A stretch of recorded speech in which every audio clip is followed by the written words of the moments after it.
Assalamualaikum Bu Nok, Waalaikumsalam Ibu. apa kabar hari ini? Alhamdulillah luar biasa. Allahu Akbar. Terima kasih loh sudah meluangkan waktu untuk pertemuan coaching kali ini. Bu Sama-sama Nok, apa Ibu. sih yang akan kita diskusikan hari ini Bu? Hari ini saya ingin bercerita tentang siswa saya kelas 6. Kemarin itu ceritanya saat pelajaran olahraga dia mengeluarkan kata-kata kasar kepada guru olahraganya. Seperti itu, Bu. Oh begitu Bu. Eh, Kira-kira Bu, apa sih tujuan yang ingin Ibu harapkan dari percakapan kita kali ini? Ya, saya ingin menemukan cara agar anak ini bisa belajar mengontrol bahasanya dan tidak mengeluarkan kata-kata kasar lagi. Karena untuk kelas 6 sendiri yang sudah beranjak remaja, memang terkadang sulit untuk mulai memahami pada hal-hal atau karakter yang baik seperti itu.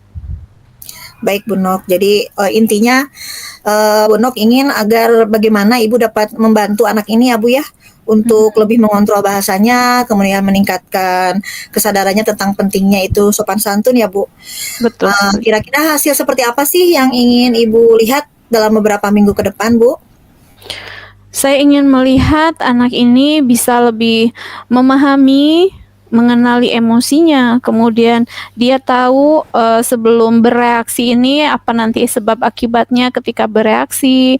Jadi tidak dulu menyimpulkan sesuatu atau memenuhi keinginannya secara cepat, tapi dia berpikir sebelum bertindak. Seperti itu, Bu ya. Baik Ibu, kira-kira nih Bu, kita akan melihat ya Bu ya, lebih jauh tentang masalah ini berdasarkan pengamatan Ibu. Kira-kira apa sih yang membuat anak ini mudah sekali terpancing emosinya sehingga dia menggunakan kata-kata yang kasar dalam menghadapi situasi seperti ini? Dari yang saya lihat, dia sering tidak sabar dan cepat marah kalau merasa tidak diperhatikan atau harus menunggu lama, apalagi saat pelajaran olahraga. Dia sering terlihat gelisah dan ingin cepat mendapatkan giliran, ingin mendapatkan perhatian segera dari guru olahraganya. Saya rasa dia belum bisa mengelola emosinya dengan baik, terutama dalam situasi yang membuat dirinya frustasi sepertinya ya.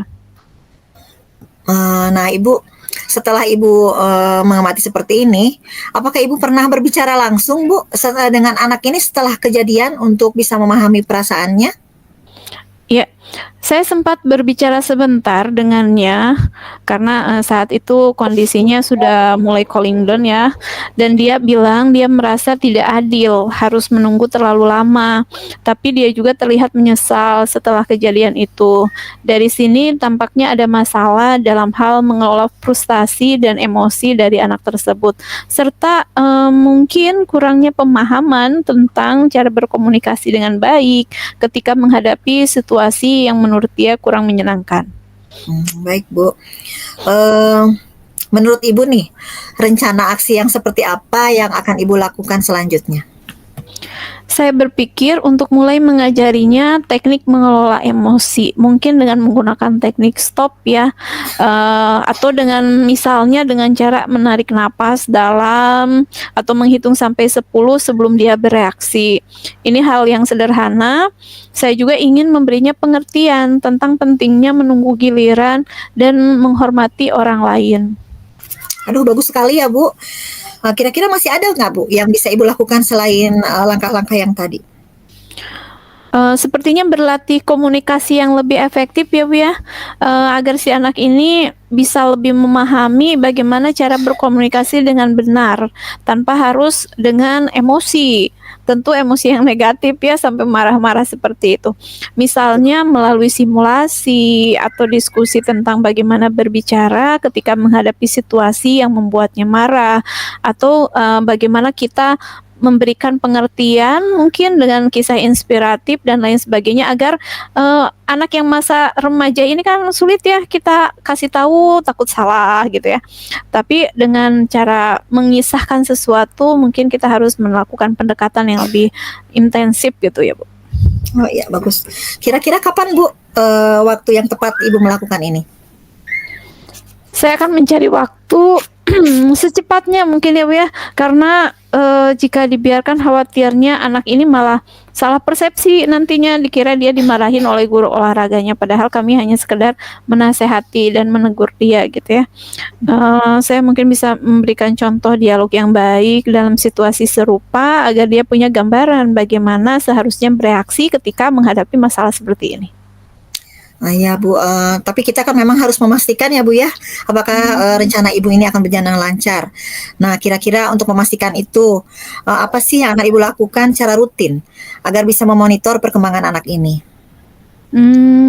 Saya akan mulai mengamati, bagaimana cara dia berkomunikasi, kemudian, bagaimana dia bisa memilah mana yang baik dan mana yang buruk dalam setiap sikapnya gitu ya. Cara dia bereaksi juga di situasi yang serupa misalnya dalam pelajaran lain atau dalam pelajaran olahraga. Lalu memberikan umpan balik langsung. Saya akan mengkomunikasikan ini, mungkin saya juga sangat memerlukan bantuan dengan guru yang mengajar di kelas 6 ini ya, terkait perkembangan anak tersebut. Tentunya yang lebih intensif adalah guru kelas dan tentu ada guru olahraga di sampingnya juga untuk mengevaluasi perubahan perilakunya. Jika diperbolehkan juga kita kalau misalnya belum ada perubahan, mungkin kita harus segera mengkomunikasikannya dengan orang tua. Baik, sepakat ya Bu, betul sekali. Mungkin di sini kan Ibu akan memberikan pengajaran katanya tadi ya, tentang pengelolaan emosi, kemudian memberikan contoh komunikasi yang baik, kemudian Ibu akan memantau dan memberi umpan balik secara konsisten. Kemudian Ibu juga tadi berkata akan melibatkan guru olahraga ya Bu, dan juga orang tua dan guru kelasnya. Nah, apakah semua ini sesuai dan sudah seperti yang Ibu rencanakan Bu? Semoga semoga bisa berjalan dengan lancar Ibu. Mudah-mudahan apa yang saya rencanakan ini bisa berjalan dengan lancar dan sudah sesuai dengan ritmenya ya. Walaupun nanti untuk di lapangan itu tergantung dari situasi dan kondisi dari anak tersebut. Baik Ibu, alhamdulillah ya, beruntung sekali anak tersebut punya guru seperti Bu Eno. Dengan dukungan Ibu dan langkah yang akan Ibu lakukan, anak ini mungkin akan menunjukkan perubahan yang positif ya Bu, mudah-mudahan. Nah, nanti kita akan ngobrol-ngobrol lagi ya Bu, supaya bisa mengecek perkembangan beberapa minggu ke depan. Bagaimana sih, apa sih yang sudah Ibu lakukan itu, apakah berjalan dengan sesuai harapan Ibu atau tidak. Bu Eno, terima kasih sekali ya, sangat bermanfaat. Mudah-mudahan semua yang Ibu rencanakan berjalan dengan baik dan lancar. Mungkin kita akhiri saja ya Bu ya percakapan kita hari ini. Sampai ketemu lagi di pertemuan selanjutnya ya Bu. Ya Ibu, terima kasih sekali sudah membantu saya untuk menemukan solusi dari masalah yang sedang saya hadapi. Jujur, saya juga awalnya bingung saya harus seperti apa, tapi setelah coaching bersama Ibu, saya bisa menemukan solusinya dan berpikir terbuka untuk masalah yang sedang saya hadapi. Mungkin saya juga memerlukan sesi berikutnya ya Bu ya, karena kelanjutan dari cerita ini barangkali saya perlu minta lagi untuk di coaching tentunya. Terima kasih Ibu sudah memberikan Sama-sama. arahan. Siap Ibu, mudah-mudahan kita ada rezeki dan umur panjang ya Bu. Baik Ibu, Ya. sampai ketemu lagi. Assalamualaikum Ibu Nok. Waalaikumsalam warahmatullahi wabarakatuh.